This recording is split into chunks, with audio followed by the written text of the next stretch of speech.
Minutes. Cool. Let's make a start.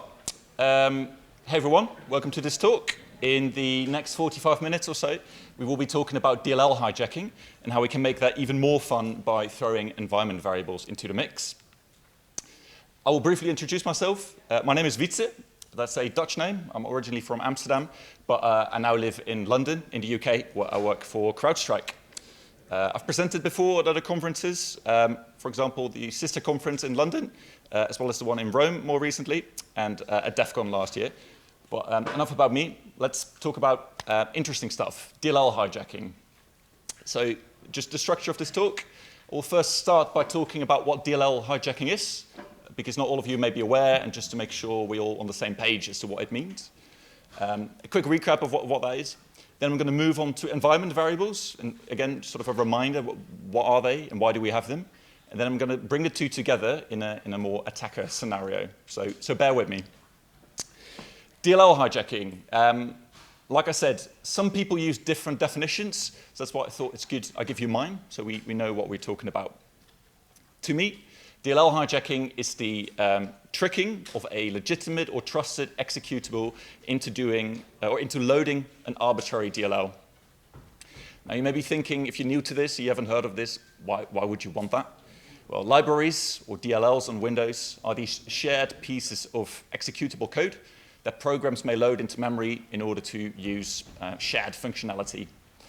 Now, rather than compiling your own malware executable, which is one option, you could also compile this DLL.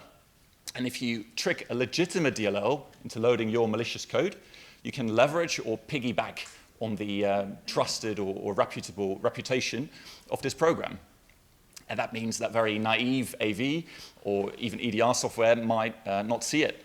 If you use allow listing software, like Microsoft AppLocker, for example, this could be a way to bypass it. Right? So you have a legitimate executable that's trusted somehow, zero detections on virus total, and you trick it into executing your evil stuff. Now, this is a more generic term for specific subtypes. Some of these you might recognize. If you know DLL hijacking, you no doubt will have heard of DLL side loading. I think that's by far the most common type of DLL hijacking. Basically what you do is you need a vulnerable executable.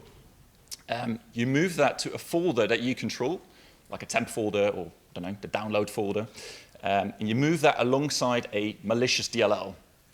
The vulnerable executable will just simply load the DLL from the same folder it is in, and again, you have this trusted application executing your malicious code. Another one, I think these are often confused, is DLL search order hijacking. Now, I won't really be talking about search order hijacking today, but just as a reminder, in Windows, if you specify a DLL you want to load as a program, but you don't specify the full path, you just say name.dll, then Windows will try and help you by searching in a number of set locations. It will first try the same folder as the executable, and if it's not there, it will try the system32 folder, the system folder, the Windows folder, and so on. Search order hijacking, as the name suggests, makes advantage of that by putting a DLL anywhere in this order of locations before the legitimate DLL. So rather clever, but in practice, I don't see this very often. There's a number of documented cases, so it certainly exists, but compared to DLL sideloading, it's like DLL sideloading is way more popular. Another common one that you would almost forget is substitution. You literally just take a legitimate program that loads a legitimate DLL, and you replace or somehow proxy the legitimate one with a malicious version. You will all remember Stuxnet. A very crucial part of that attack was replacing a DLL in the system32 folder with modified code that partially relied on the legitimate version, but also loaded malicious code, which ended up changing the nuclear reactor's actions. Now, three more honorable mentions before I move on to sort of the problem statement. Phantom DLL hijacking. Sometimes programs try to load DLLs that don't even exist. This sometimes is the result of a dependency that was changed. Typos are even common. So that's even better. because if the DLL doesn't exist, you can place the DLL anywhere in that search order, including the path environment variable, and it will load your code. So sometimes this is even CVE worthy if it's a really trusted application or it runs with higher privileges. But yeah, that's not a good one. Windows side-by-side hijacking, or WinSXS. This is really rare, but I do want to mention it because the MITRE attack page for Windows side loading for a very long time mentioned this as like the prime use case. I think the confusion comes in because it also contains the word side, right? Windows side-by-side, which is a very specific technique in Windows. It's a compatibility mechanism for loading all the DLLs. I personally have only seen 1 or 2 documented cases. I think it's really rare, but I do want to mention it just to make sure you don't confuse the two. And then finally, it's just sort of like a catch-all bucket of input-based hijacking. This is anything that involves changing like the registry or the command line, and by changing that, you somehow trick the vulnerable application into loading your malicious DLL. Some people call it DLL redirection. Right, so we've talked about 6 types. There's a few more, but I think these are the main ones, and you might have experience with some of them.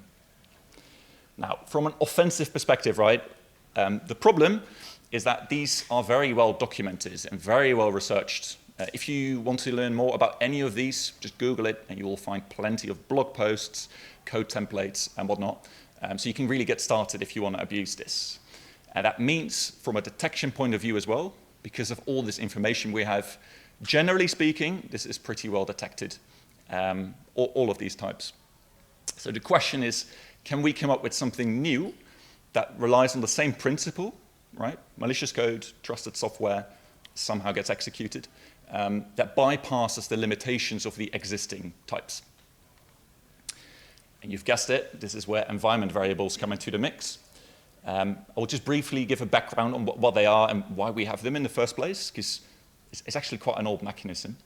And then we're going to move on how we can use it for DLL hijacking. So it's a bit, I've always found it very strangely named, environment variables, but it's basically a global variable, right? If you've done any coding, you know the concept. It is a variable that you define somewhere in your operating system, typically, that can be accessed by any part of the OS or programs running under it. If you've used Windows or Linux, you will know from bash scripts in particular, right? If you use the terminal or the command prompt, you will know the pattern $, variable name $, on Windows, or percentage sign, whatever. And then on Unix systems, you've got $, and then the variable name.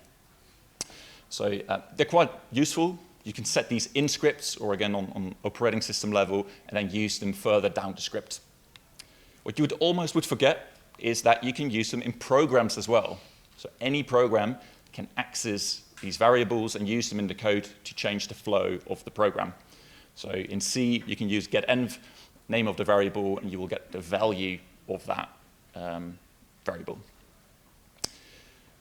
Typically, these are stored as strings, and most often ASCII strings. So you can store, of course, Booleans or numbers, but you would have to cast them yourselves. They're not typed. Everything is a string. And this is cross-platform. Now, I don't want to change this into a proper history lesson, even though this feels like a lecture with this auditorium. Anyway, but I do want to quickly remind ourselves why we have environment variables, specifically in Windows, because it's a bit weird. As I mentioned, environment variables are old. As early as version 7 Unix, it's the first time in an operating system we had, our mainstream operating system, we have environment variables. The problem they're trying to solve is that there's lots of repetitive information that programs use, and you don't want to bug your user every time asking the same questions. For example, what is your username, or where is your home path? So they came up with this system where you just define them once, and then every program will know, hey, if I use $user, I will know the username, or $home will give me the home path. So it's a pretty clever mechanism, and for these early day programs, it was a godsend. It made stuff a lot easier, and because you could define them yourself, it made for a lot of computer users life a lot easier. In fact, it was so popular that only 4 years later, PC-DOS 2.0, which would later it will form the foundation for Windows, would also include it. This is a little excerpt from the release notes, the documentation, and it's remarkable how it's pretty much still the same in 2023. So it says, environment variable is a special case of a replaceable parameter in the command prompt, use set, and then name of the variable equals value. So that is pretty much still how you do it. Percentage signs for using it in scripts, unchanged ever since. So this is 82. And then exactly 10 years later, we get proper Windows, right? Where it starts looking like the Windows we have today, Windows 3.1. That comes with the Windows registry. Now, if you've ever used Windows, you will know the registry, which is this central store of all sorts of operating system settings, program settings. And when you think about it, it's basically trying to solve the same problem as environment variables, right? It's a central place where you have all these things like usernames and paths, but much better, because registry, unlike environment variables, is typed, right? You have different types, you have hierarchy, you have permission schemes, so it's much, much better than the old school environment variables. And the registry has evolved over time, of course, but when you think about it, in Windows at least, you wouldn't really need environment variables if you had the registry, right? But there is edge cases, but for the problem it's trying to solve, the registry is actually pretty good for that. And what we see ever since is that the environment variables somehow always end up in CVEs and causing vulnerabilities. You might have heard of this path environment variable. I'm not really going to talk about it today, but in the past it has caused lots of trouble. This is something I found on a message board. It's the oldest I could find, 1997. Someone complaining about how this works and how Microsoft is unwilling to change something about it. And he writes in frustration, why would any other application developer bother to support secure configurations if this is what they see coming out of Redmond? Well, we'll see later what the people in Redmond did. And then close to the start of the millennium, the first ever CVEs were issued, and as part of the first batch, there was actually a privilege escalation issue that involved environment variables. So, long story short, it solved a very legitimate problem, environment variables. I would argue in Windows it's been replaced by something that's more robust and more flexible. But what we see is that over time it has caused lots of issues, unforeseen things. So how are they implemented in Windows then? Because before I was just talking generically, right, cross-platform. How did they work in Windows? So all environment variables in Windows, and out of the box you get quite a few, they're all concatenated into one massive string. Which has an upper limit. It can contain 33-ish thousand characters in total. So the names of your variables and the values they hold should not exceed that. Now you might wonder, right? So how does Windows, where do they store environment variable data? Because they're still there, they're still used, but where are they stored? So ironically, they're stored in the registry. So this is a table that shows in order where it gets the values for the environment variables from. So when it boots your computer, the first thing it does, it goes to the all-user hive, HKLM. It will try and find all the defined variables there, and it will set them for your entire operating system. Like even prior to logging in, it will set the data there. Once you log in, it adds or even overwrites these variables based on your user-specific variables. For example, your username, right? That's a good example. That's something on user level. So once you log in, it sets user to your username. There's also something called current session. Again, not really going to talk about that today, but I do want to mention it. It is something where you can set an environment variable, and it will live for the duration of your login session. And after you log out, it's gone. Now, the most interesting thing, and this is where the DLL hijacking will come in, is the process level. So interestingly enough, environment variables are a global variable, but every process has their own table with environment variables. So every process knows what they are, but in theory, they could differ process to process. So if you know a bit about Windows internals, every process has a process environment block, the PEB. This contains all sorts of metadata about the process that's running. And if you look in the process parameters block, lo and behold, we see a number of interesting things there, like the command line, where does the standard in, standard out goes, but also the environment block. And on the right-hand side, you see what it is set to in my lab. So you see my username there a few times. You see a couple of interesting paths, like my home path. You can see that my C drive is where I installed Windows on. So the interesting thing is that every process has this own list with variables and values. That means that if you start a process, typically, it just passes down the environment variables that were set by the parent process. So if you computer boot, you get an Explorer process. If you start any new processes from that, most of the time, it will just take whatever the variables of Explorer.exe were. So it's just one big chain of processes that keeps passing on these variables. But you can overwrite it. So if we look at the Windows API, this is one way in which you can start a process. And it has an optional parameter called environment. And you can actually pass your own variables there, which means that if you start the process, it will have different values and variables and values than its parent. Right, so I hope we all have a cybersecurity mindset, right? I hope your gears start spinning. How can we use this to our advantage? How can you break something with this? So when I started looking into this, I thought, let's look at these variables. They are interesting because these are parts we normally don't control, right? Imagine you have initial foothold, you don't have any additional privileges yet. You can't really write to C/Windows or any subfolders like System32, or not any interesting ones anyway. So could we start a process, maybe change some of these variables, and then have fun? So that's what I did. I chose one of these environment variables. I then changed them to a different location. I would then start a process with these updated variables. Look in Procmon, see with this manipulated run if I could see any different behavior. And hopefully, if it loads DLLs using an environment variable, I might trick it into running my variable. So it's visualized on the right there. Normally, this trusted program might use a variable to load some DLL. I hope you can see it if it's not too dark. But basically, it normally goes to C/legitimate path. Then in a manipulated run, I start the same process, but I overwrite that special variable with my evil path. And then if I'm lucky, it now loads my version of sumlib in my manipulated user-writable path.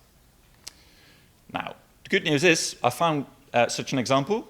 This is hostname.exe. You might know it. It's a very boring process because literally all it does is tell you what your hostname is. That's all it does. In doing so, it loads a number of DLLs from the System32 folder. But strangely enough, it relies on the system root environment variable. So if I now start hostname.exe, but change that system root value, so normally it's C/Windows, but if I now change it to C/temp/evil, I might be able to trick it into loading my variable. So this is how you do it in PowerShell. Just a few lines, just to quickly walk you through it. And the first one says, this is a new process block. The second line is where I specify hostname.exe. This is important because I don't change the path, right? This is where hostname is normally located. I don't move it, I don't change it, it's still signed and trusted. It's there. I then remove the system root variable from the stack.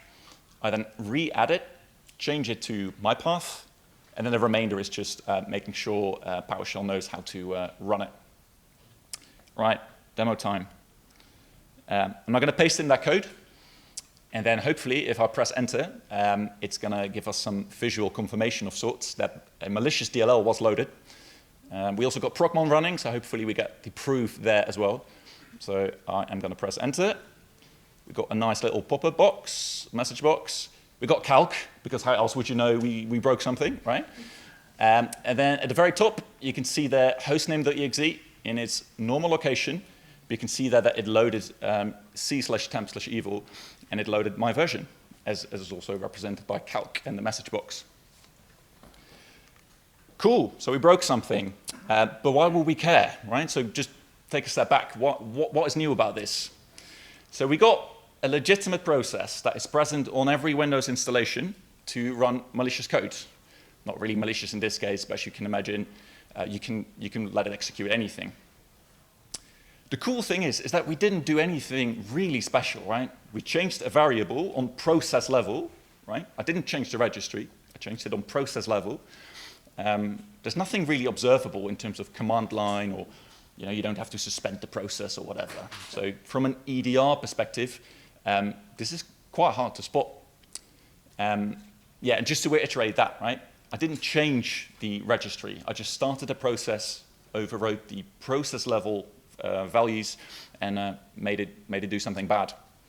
And yeah, to my knowledge, most EDR software, they don't look into this sort of thing, right? They might detect the module load from a weird location, but they don't check if the variables are changed, because we would do that. And as we've seen, a few lines of PowerShell can do this, but you can also do it with other built-in script engines like VB-script or JScript. So if you have a macro that you can somehow run from a not updated Office version, you might be able to run it from there. And if you see Word spawning some legitimate process, SOC analyst or an EDR or AV might think it's fine. So yeah, this is an example in VB-script. It's just a screenshot, but as you can see, it's just 3 lines of code. You create the shell engine, you tell it to update the system root, and then you say execute.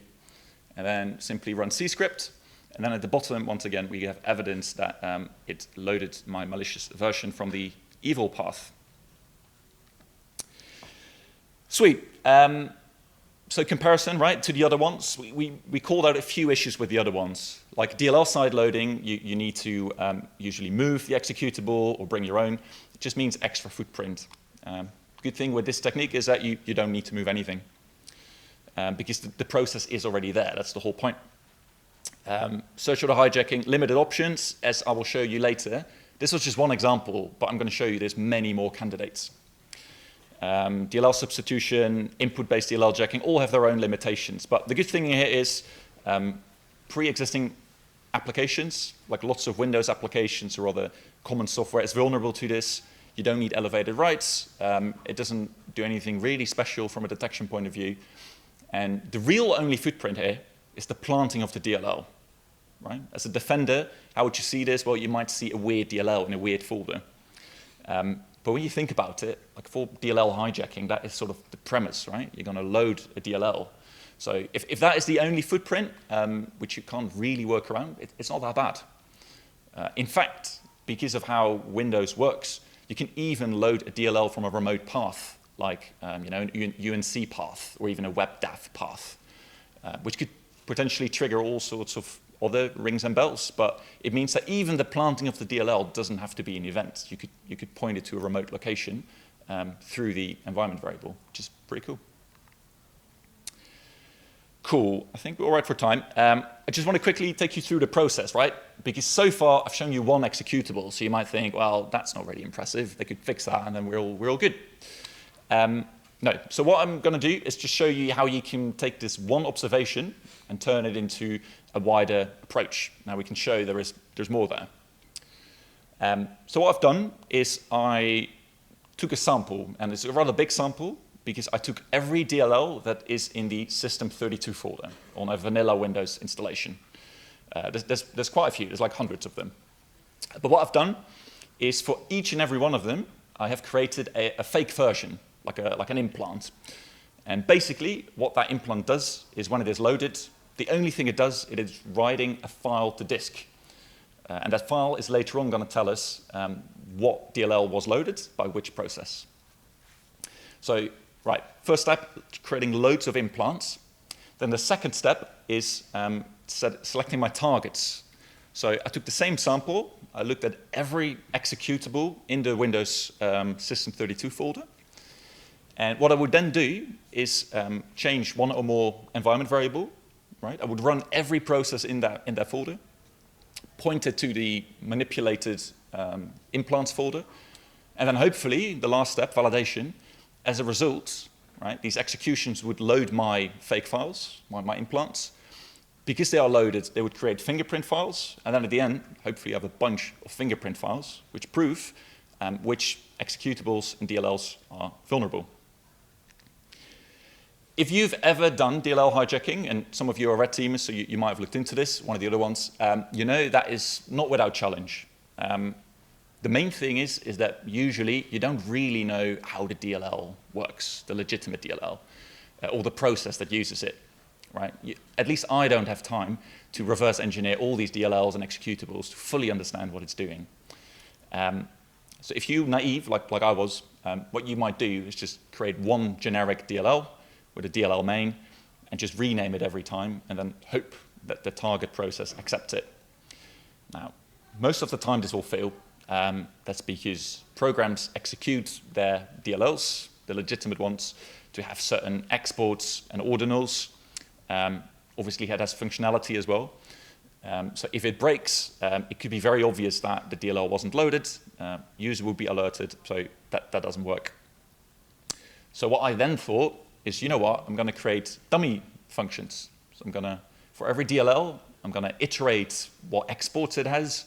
I'm just going to, implement dummy functions. So literally when you call the function, nothing happens. And then hopefully the DLLs will be accepted. But even then, right, if the functionality is not there, it might break the process and it basically wouldn't work. So to maximize our rate of success, I'm going to use DLL proxying or function redirection, which is a rather clever technique. It's a weird Windows-ism. Libraries have exports, right, which are public-facing functions. So this sumlib.dll has export A and export B. Usually, those exports refer to code inside that DLL. But for some reason, in Windows, you can define exports, but tell that the code doesn't reside in your own file, but in a different file. So the great thing here is that I could compile sumlib.dll. I can define export A and export B, but then whenever it's loaded, I say, no, I don't have the code. This version of sumlib.dll over there in the original path has the code, which is great because if I overwrite the environment variable and it loads my version and it's trying to rely on code in that DLL, it will always work because I simply pointed to the original DLL. So it's rather clever, and because it still loads my DLL, I still get to execute code inside the trusted process. So that's pretty cool. And then finally, even with that, it might still fail because we always think of DLLs as pieces of code, but they often also have metadata, resources, right? Like I've seen applications having whole loads of images and cursors in there. So in order to, again, maximize the rate of success, I use something called resource cloning, which literally just copies all these resources to the cloned DLL file. We already did that. Cool. So to automate that, because as I said, we have hundreds of DLLs to go through, wrote this little script. It is a bash script. It runs on Linux, but it is using MingW, so you can also run it on Windows if you like. But basically, you point it to a folder, it goes over all the DLLs, and it does the thing I described. It would set up this function redirection, and it would copy the resources. So when it compiles it, what does it do, other than redirecting the functions? This would literally be the main function. And it's basically saying, if a thread is attached or a process is attached, call the function generate fingerprint. And this is my fingerprint function. Again, very simple. It takes the name of the DLL itself. It then uses the name of the process that loads it, and then it writes it to a public folder. So C uses public downloads. It's like user writable. So hopefully, when an executable loads my DLL, I will have a file called, I think I have it here, I'll have a file called name of the exe underscore name of the DLL, then the function, which is in our case always going to be DLL main, and then 0 or 1 indicates if it was elevated or not, which again in our case will always be 0. So the example I shown you earlier, if it loads, it would produce a file in the publics folder called hostname underscore msw sock underscore DLL main underscore 0. So once I've run this bash script, right, I have hundreds of implant DLL files. What I now need to do is run all the executables in System32 and point them to this folder. So basically what this is showing you is a PowerShell script that is basically just a for loop wrapped around the code I showed earlier. So go over every executable, change the system root variable, launch the program. We're not going to do anything fancy. We just run it with no command line arguments, nothing, no interaction. And yeah, hopefully it will load the DLL file, and we end up with a bunch of TXT files in my downloads folder. So after doing all this and running the PowerShell code, this was my downloads folder. You can see that there's quite a few in there. Again, you recognize the pattern, right? So say in the middle, we have certrack underscore cscui.dll, meaning that I executed certrack and it loaded my version of csc object.dll. As you could tell from the scroll bar, there's quite a few DLL files in there. So this means all these combinations are unique patterns, unique combinations that you could use with this technique. So before I go to the results, if you want to do this yourself, because I only did System32, right? You could run it against other software like, I don't know, Microsoft Office or your own software. I already did the hard work, so you can literally clone it from my GitHub page, and it's already doing the function redirection and the function or the resource cloning. Right, the findings. So I tested it on Windows 11. You might have recognized it from the screenshots. Of all the executables I run, I found 82 to be vulnerable, and there were 91 unique DLLs. So there's a couple that are very popular. Like there's one DLL I think that has like 20 executables that try and load it. So combined, we nearly have 300 unique combinations out of the box on Windows that you can use with this technique. Now, third-party software, right? So I tried a few things just to sort of like, is it just Windows that's really bad, or is there more? So I tested Windows or Office 2021, and all the big ones like Word, PowerPoint, Excel, all of them at least tried to load one DLL using the system root variable. So once again, starting WinWord with a manipulated variable might trick it into loading malicious code. I tried the big browsers like Edge, Chrome, Firefox. Again, all of them, at least one DLL is loaded by simply changing one of those big environment variables. And the possibilities are endless, right? Think about an Office setting. You will have something like Slack or Zoom on there. Again, they all have this, I would call it flaw. It's not really vulnerability, right? But this flaw where it relies on a variable that you can trick it into do something else. So my point is, right, I have published all these unique combinations, so you can look for it.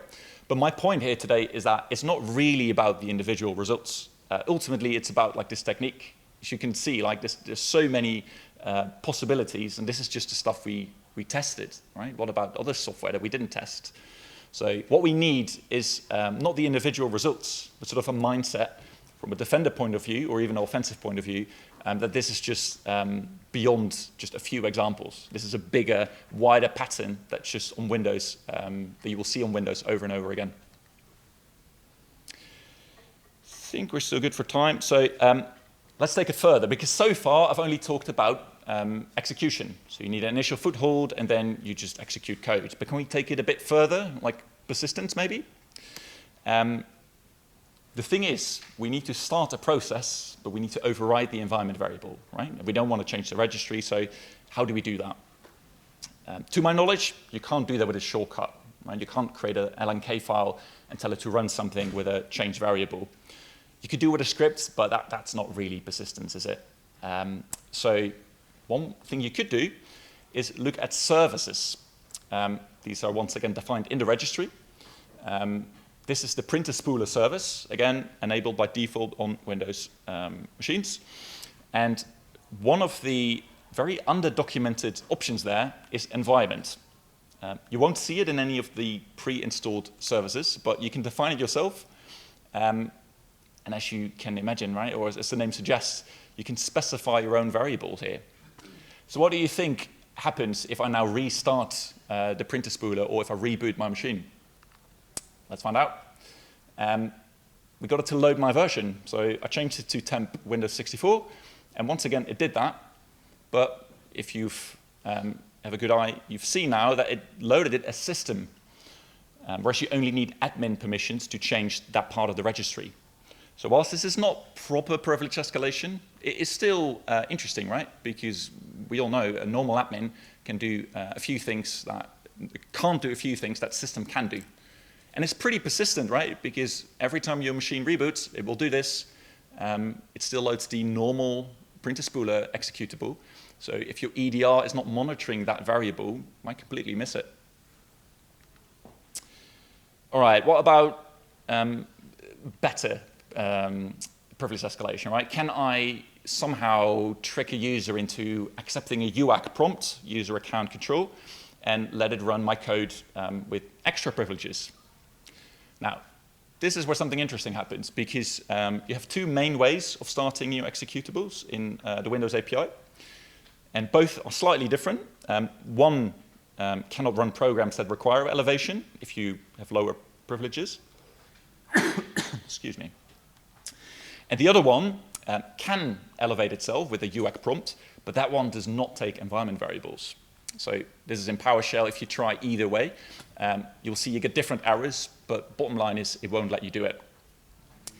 This seems to be a very conscious decision by Microsoft, sort of like as a result of all this path environment variable drama, to not let an executable that has higher privileges than its parent to inherit the environment variables. So that kind of makes sense, right? If you start a new process and that is with admin and you are not admin, it sort of resets the environment variables. So it looks like the people in Redmond did do something right when it comes to him. So this, to be honest, prevents a lot of trouble that would otherwise have occurred. So it's quite good. I will note, though, there are, I know of one at least, there's one or two processes that sort of overwrite this behavior. So they would start as with UAC, and then the first thing they do is sort of like copy the environment variable values of its parent. So they sort of manually circumvent this. So even with this, there is still scope for some tampering, but it's not as widespread as it would have been otherwise. So well done. Countermeasures, right? What could we do to prevent this from either a dev point of view, or if you a blue teamer or a defender, what can we do to stop this or detect this? As a developer, right, because every program, doesn't matter how big or small it is, could be susceptible to this. Please, please, please, if you can, use absolute paths. I know that's not always easy, but for things like System32, there are beautiful Windows API calls. That means you don't have to rely on these variables, which, as you can see, are very easily tampered with, but give you something that the operating system, the kernel, has approved, if you like. Sometimes you really can't go around this. If you have a portable application, right, you're always going to load something that is next to you. If you do that, please, if you can, try and validate the DLLs, right? Sign them, check them before loading them. There's loads of functions there that don't have to compromise on performance. It just makes it a lot less likely that someone can abuse it for bad. From a detection point of view, I already touched on this, right? EDRs have a hard time spotting this. Look for the change process level variable. I don't know of any EDR that does it. You could still monitor DLL loads from weird locations. For the specific one we looked at today, system root. System root goes to C/Windows, whereas usually the DLL is in C/Windows/System32. So that means if you abuse this trick, right, all the paths I've shown you today, C/Evil, always included at the end /System32. So for this specific variable, it's very easy to detect by just looking for System32 folders that are not under the Windows folder. It turns out it's rare. It's not zero. It's like there are some documented cases where that happens, but System32 folders not under Windows, very rare. So from a defensive point of view, it's a simple, low-hanging fruit way of doing it, but it won't stop everything because I've only looked at system root. And finally, look at known DLL hijacking instances. Again, we've seen, right, that it's too many to look at them all. But if you know a certain DLL hijack has taken place in a past attack, I think you'd be crazy not to look at it, right? It's the same with lol bins. Like you're not going to say, oh, there's too many of them, I'm not going to monitor them. No, if you know something has been abused, of course you're going to look for it.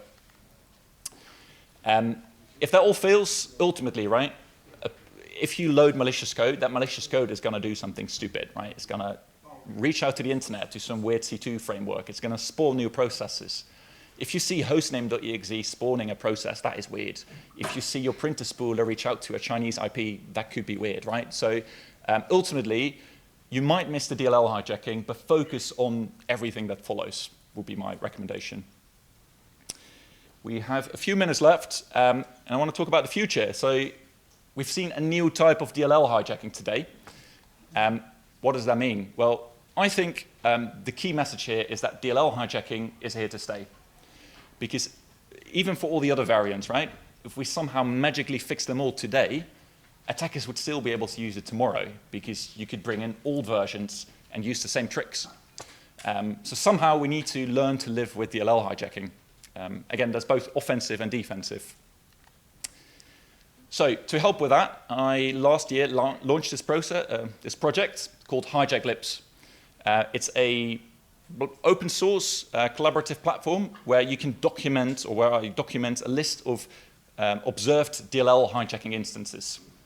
So this platform contains all the environment variable-based hijacking that I talked about today, but also known sideloading instances, phantom DLL sideloading and search order hijacking. So it records all these DLLs, and for each DLL, it tells you what types of hijacking it is susceptible to. It tells you where the DLL normally is located, right? Legitimate instances. It tells you what executables we know are vulnerable to loading that DLL in a weird way. And if you're a defender, it even contains some basic detection logic in the Sigma language. So let's take a look at what that looks like. This is the homepage, so it shows you some new entries. You can then look up a DLL, right? Imagine you do an investigation or you're looking for a DLL to hijack. Here it tells me it is susceptible to both sideloading and search order hijacking. It then tells me some resources if I want to read more about campaigns it's been spotted in. It tells me in this case it's normally located in system 32. It then tells me these 3 executables are vulnerable.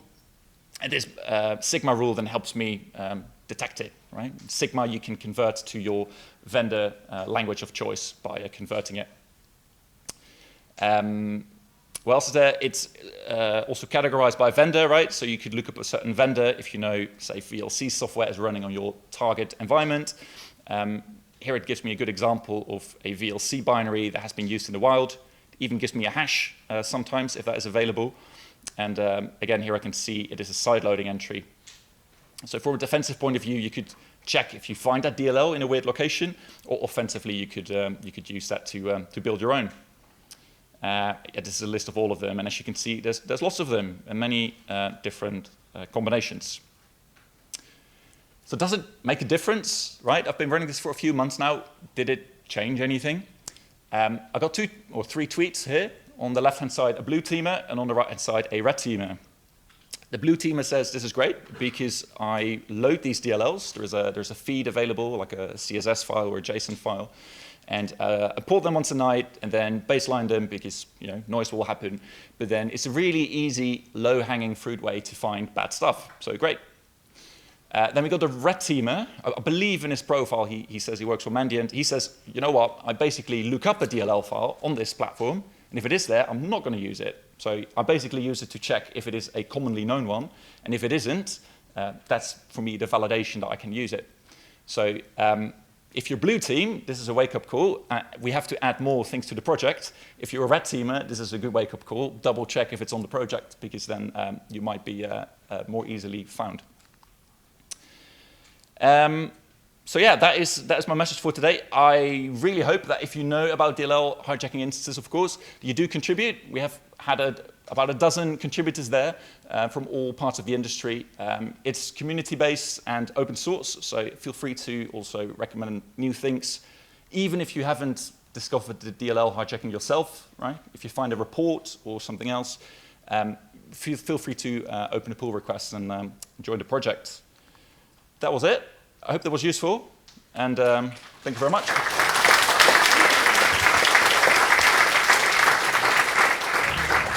I think we have a minute or two for questions. Yeah, go for it. Yep.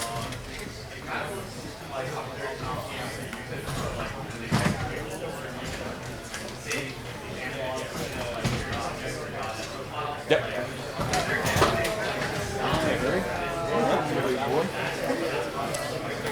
It doesn't. It's just on, say, Mac and Linux, environment variables work slightly different. And in my experience, I know there are Linux processes vulnerable to this, but they usually don't rely on variables as much. So they wouldn't load DLLs from like your home path, right? But they would just do it from user/bin. So that's hard coded. So then you don't really have this issue, if that makes sense. But good question. I like it.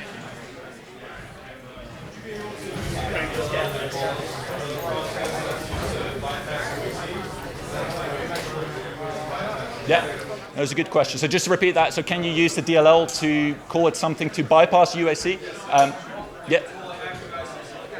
Yep. 100%. So as long as it doesn't require extra elevation, which it doesn't in this case, right? Yeah, you'll be able to do that. Again, it might do stuff that that process normally doesn't do, so it might stand out. But yeah, there's nothing stopping you from doing that. So you're right, you could take it one step further. Cool. Cool. Thank you very much.